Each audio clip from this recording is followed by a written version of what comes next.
This is the listening test for levels from 3 to 5 of the Vietnam 6 level language proficiency test. There are 3 parts to the test.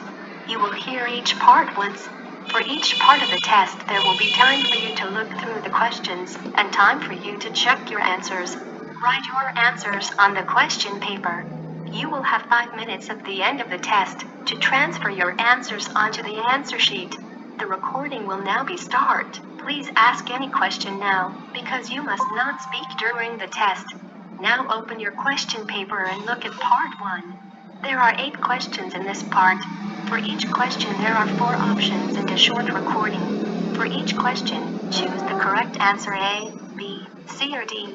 You now have 45 seconds to look through the questions and the options in each question.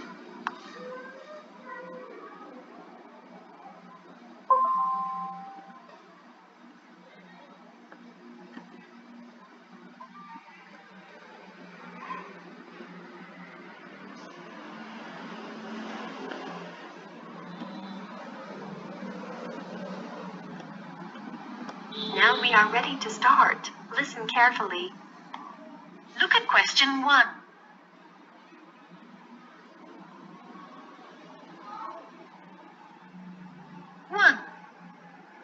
What time is it? Have you got the right time? I think my watch is wrong. It's 2:30.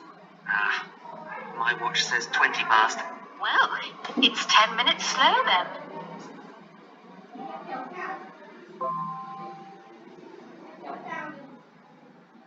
2.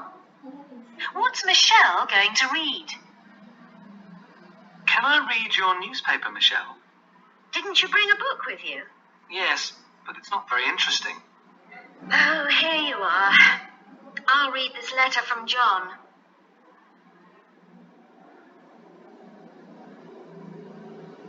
Three. How much did the tickets cost? Oh, hi. Did you have a good time at the theater last night? Well, the play was excellent, but the tickets cost $90 each. That's not too bad if the play was good. No, perhaps you're right.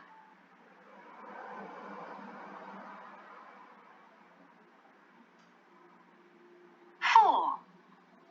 What is the man going to buy? Is everything ready for the holiday? I'm just going shopping. I must get those pills I take when I feel travel sick. Do we need anything else at the chemist's? We forgot the toothpaste last time. I've got that. I haven't got any sunglasses, but I can borrow yours, can't I? And I'll get something to read at the airport. Right.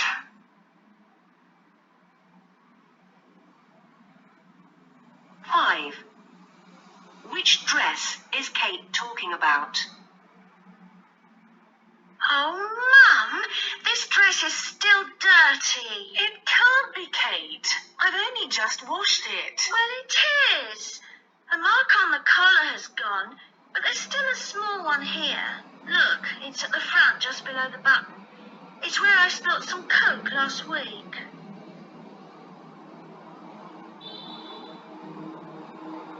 6. When will Jane meet them? Hi, it's Pete here. Jane left a message to say she can't meet us at 8 o'clock as planned because her bus doesn't get in till 8:15 and it'll take her 30 minutes to get from the centre of town. I told her the table's actually booked for 8:45, so that will be fine, and we'll see her then.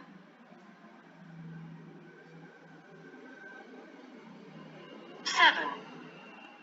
Which morning activity is for beginners? At 10 a.m. tomorrow morning, there will be swimming lessons at both intermediate and beginner level.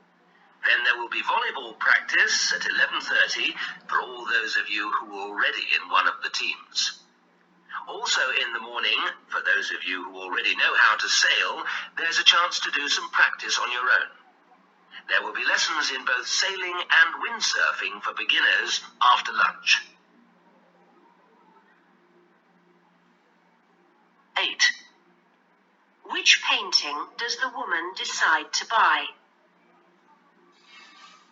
They're all nice, but You see a lot of flowers everywhere these days, don't you? So that wouldn't be my choice. The same goes for animals, actually. Although I do quite like the one of the horses. So it looks like it'll have to be the one with the boots.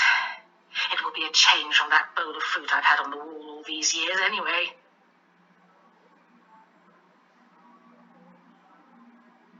That is the end of part 1. Now turn to part 2.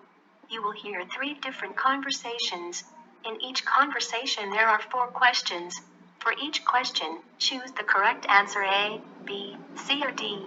You will hear the conversations only once. Now open your question paper and look at the conversation 1. You now have 25 seconds to look through the questions and the options in each question.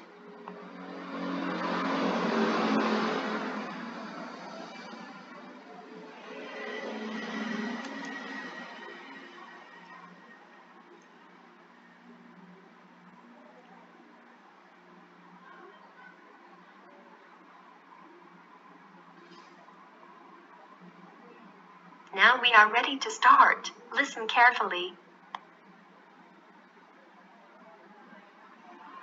Bye, Mum. See you later. How are you getting to college? It's already 5 to 9. You've missed the bus. Are you going to walk? No, I'm borrowing your car, remember? Oh, Matthew, I need it today. If you want to borrow the car, you need to ask me several days before. Sorry, you're going to have to walk. It just isn't convenient today. But I did ask you. We talked about it last week, don't you remember? I've promised to help Alan move all his books and things after my lecture today. He's moving to a new flat and his car's broken down. I've got to help him move his things. He can't stay in the old flat after today. I promised him. All right, all right. Of course you must keep your promise. I remember now you did tell me, but I thought you said next Wednesday. You said the 9th, and that's next week when I'm in Birmingham for a meeting, so I shan't need the car. I didn't ask for it next Wednesday. I've got an exam next Wednesday. I can't help Alan when I'm doing an exam, can I? No, I suppose not. Well, I expect you're right. I didn't write it down, so it's my fault. Next time, we must both write it down and make sure we write down the same date. Okay. So, can I have it today? I need to go or I'll miss my lecture. Well, what am I supposed to do? I need to be at work in half an hour. Well, I'll give you a lift there on my way to college. How about that? I suppose I haven't got much choice. Come on, then.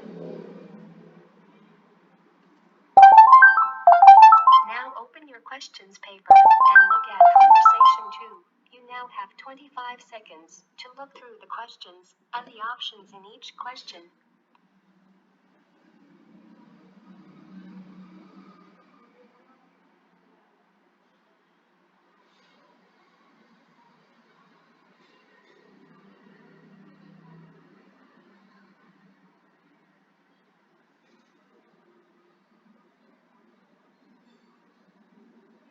Now we are ready to start. Listen carefully. Okay, now we come to our regular spot on extreme sports. And this week, our fearless reporter, Tom Walker, has been trying out something called indoor skydiving. And he's with me now. Tom, what's this all about? Well, it's the same as skydiving. Jumping from an aeroplane and free falling through the air without opening your parachute for some time. Except that you do it in an indoor wind tunnel. And there's no plane and no parachute. And so I was told, no danger. So it gives you a taste of doing an extreme sport. But it isn't quite so extreme. Right. Now, where did you do it? I did it in a vertical wind tunnel at an adventure sports centre called Runway.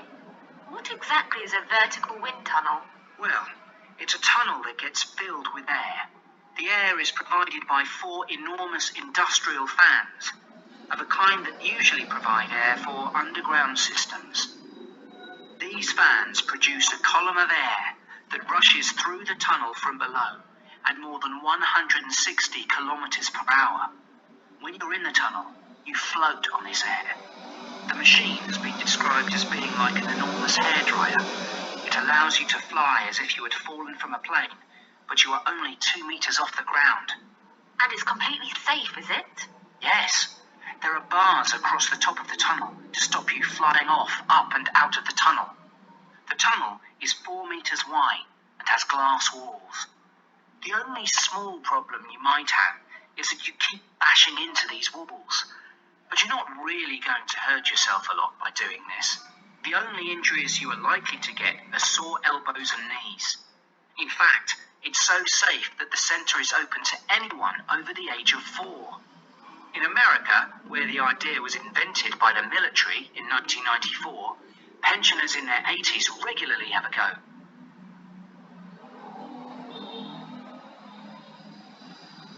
Now open your questions paper and look at conversation 3. You now have 25 seconds to look through the questions and the options in each question.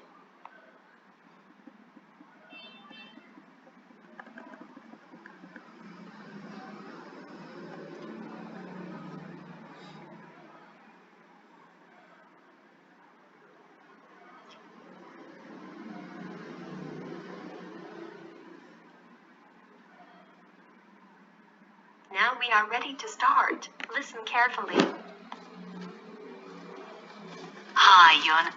As you know, I've asked you here today to discuss the future of our self-access centre. We have to decide what we want to do about this very important resource for our English language students. So, can you tell me what the students think about this? Well, from the students' point of view, we would like to keep it. The majority of students say that they enjoy using it because it provides a variation on the classroom routine, and they see it as a pretty major component of their course. But we would like to see some improvements to the equipment, particularly the computers. There aren't enough for one each at the moment, and we always have to share.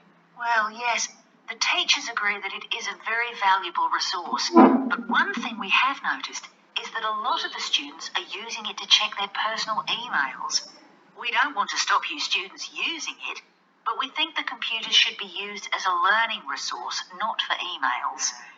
Some of us also think that we could benefit a lot more by relocating the Self-Access Centre to the main university library building. How do you think the students would feel about that, Yun? Well, the library is big enough to incorporate the Self-Access Centre, but it wouldn't be like a class activity anymore. Our main worry would be not being able to go to a teacher for advice. I'm sure there would be plenty of things to do, but we really need teachers to help us choose the best activities. Well, there would still be a teacher present, and he or she would guide the activities of the students. We wouldn't just leave them to get on with it. Yes, but I think the students would be much happier keeping the existing setup. They really like going to the Self-Access Centre with their teacher and staying together as a group to do activities. If we could just improve the resources and facilities, I think it would be fine.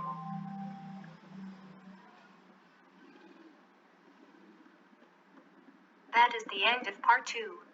Now turn to part 3. You will hear 3 different talks or lectures. In each talk or lecture there are 5 questions. For each question, choose the correct answer A, B, C or D. You will hear the talks or lectures only once. Now open your questions paper and look at talk or lecture 1. You now have 35 seconds to look through the questions and the options in each question.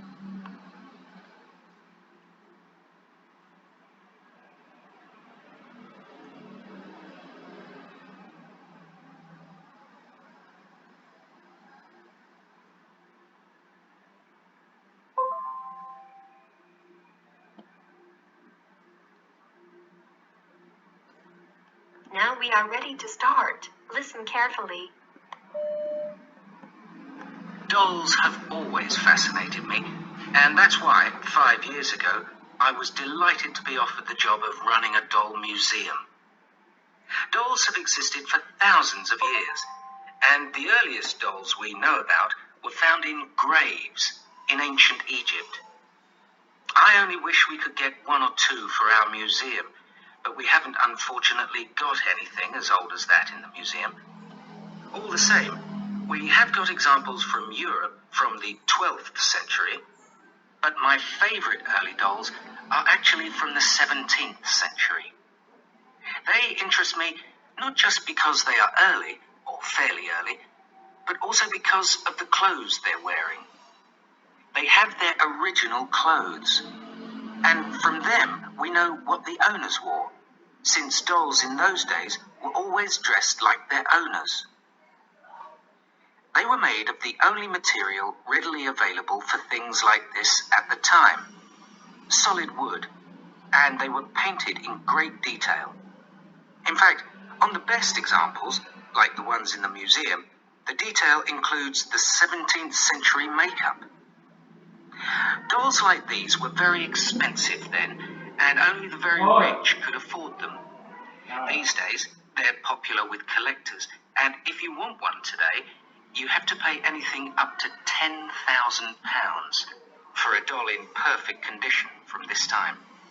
By the way, what makes them so valuable is that, as far as a collector is concerned, a doll is only worth collecting if it is in perfect condition, and that means having the original clothes. Doll collecting has become very fashionable since the museum opened, with people interested in dolls from every period, including later dolls. There's great interest in 19th century examples, when dolls were no longer made of wood, but began to have soft bodies and real hair. They were very delicate, and few have survived, meaning such a doll would be worth about £2,000, perhaps a bit more. Later, in the 19th century, you can often take off the doll's hair. If you can often see the maker's name underneath. And of course, the right one increases a doll's value. There was a really big change in dolls at the beginning of the 20th century. In the museum, we have one of the earliest examples, from about 1909, of a doll that's a model of a baby. Previously, all dolls, the earlier ones, were little adults. Now open your question paper and look at Talker Lecture 2. You now have 35 seconds to look through the questions and the options in each question.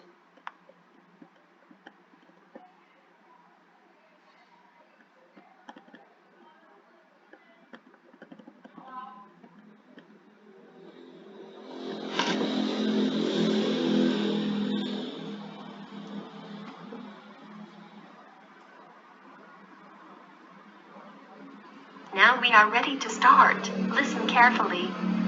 Hello, I'm Stephen Mills. I will travel with you on the Tiger Tour to India, but I'm not your tour guide.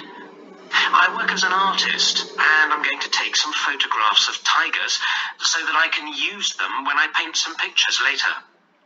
An expert guide will join the group when we arrive in India, but I'm leading the group until then. We leave London on the 6th of November, arriving in India the following day.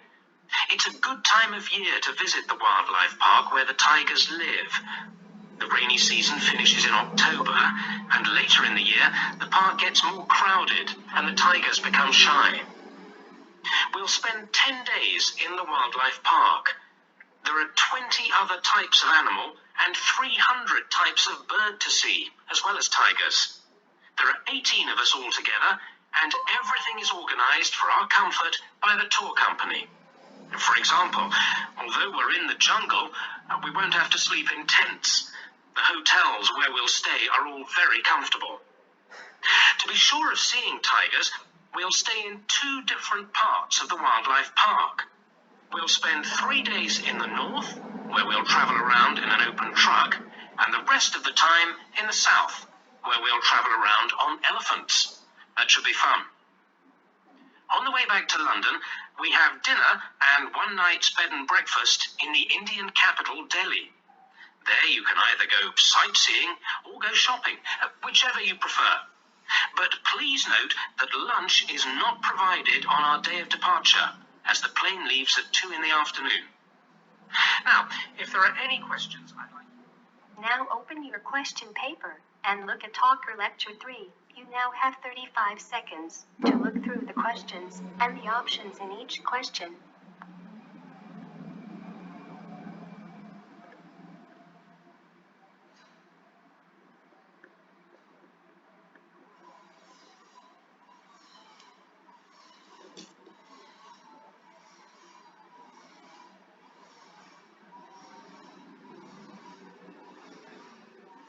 Now we are ready to start. Listen carefully. For the second in our series about locally run businesses, we meet Simon Winridge, co-founder of the hugely successful Winridge Forest Railway Park. Welcome, Simon. Now, perhaps you can begin by telling us a little bit about how it all started. Well, during the 1970s, my wife Liz and I had just acquired 80 acres of sheep farming land, and we decided to settle down and have children. Pretty soon we had a daughter, Sarah, and a son, Duncan. The place was wonderful for the kids. They particularly loved trains and gradually built up an enormous network of miniature railway track.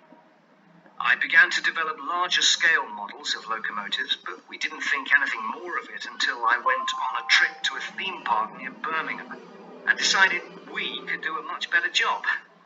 So we set up a small one ourselves, based on the miniature railway, and we opened to the public for just a month that year, 1984, in July, our driest month, because our children said they didn't want our guests to have a miserable wet visit. I dealt with park business and Liz carried on with the farm work. It soon became clear that we were onto a winner. We began to extend the railway track and lay it among more interesting landscape by planting trees, which in turn attracted more wildlife, and by making cuttings through the rock. Nowadays, we're open all year round, and we're pleased to say that Winridge is one of the most popular visitor attractions in the area, with 50,000 visitors a year. 1.5 million people have been through our doors since we opened. That is the end of part 3. Now you have 5 minutes to check your answers and transfer your answers onto the answer sheet.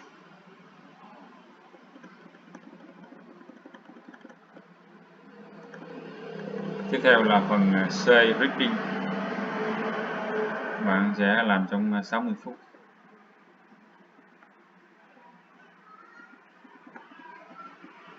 Này mình lướt qua cho các bạn xem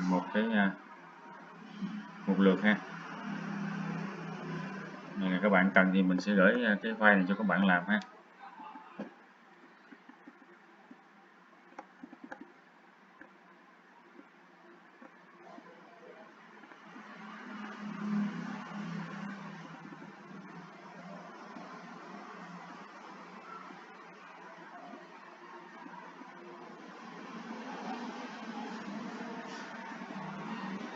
C, phần writing, phần viết, task 1. Này thời gian là 60 phút. Task 2 60 phút thì task 1 là 20 phút, task 2 là 40 phút.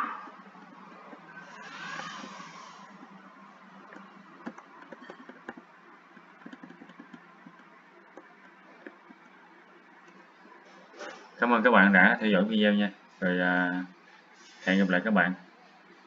Bạn nào cần cái file đề Vstep test 5 này thì gửi vào hộp thư lý quan tâm cd@gmail.com thì mình sẽ chia sẻ cho các bạn làm ha.